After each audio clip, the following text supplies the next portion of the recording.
এখন পাবনা সদর থানার সম্মুখে ভারেরা ইউনিয়নের সাবেক চেয়ারম্যান সাইড চেয়ারম্যান জিপ গাড়িতে করে এসে হেলমেট মাথায় দিয়ে সাদা পাঞ্জাবি পরে পিস্তল দিয়ে গুলি করে। এক পর্যায়ে সাধারণ ছাত্র জনতা তাদেরকে ধাওয়া করে এবং সাইড চেয়ারম্যানের গাড়িকে ভেঙে ফেলে।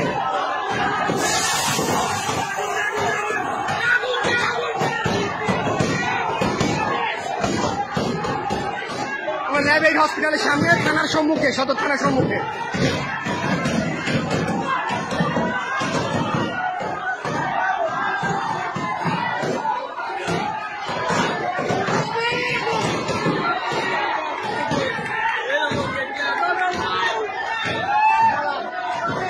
আওয়ামী লীগের লোকজনরা এসেছিল, তারা সবাই পালিয়েছে।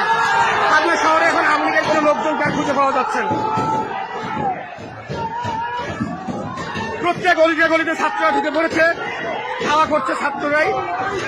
পাবনা শহরের সমস্ত গলিতে ছাত্ররা ঢুকে পড়েছে। পুলিশ নিরপেক্ষ ভূমিকা পালন করছে, পুলিশের ভূমিকা নিরপেক্ষ দেখতে পাচ্ছি আমরা। এএসপি মাসুদ আলমের নেতৃত্বে পুলিশের নিরপেক্ষ ভূমিকা দেখতে পাচ্ছি এবং ছাত্ররা সারা শহর দখল করে নিয়েছে। আওয়ামী লীগের লোকজন ককটেল ফুটায় এবং পিস্তল দিয়ে গুলি করে, পরবর্তীতে তারা পালিয়ে যেতে বাধ্য হয়।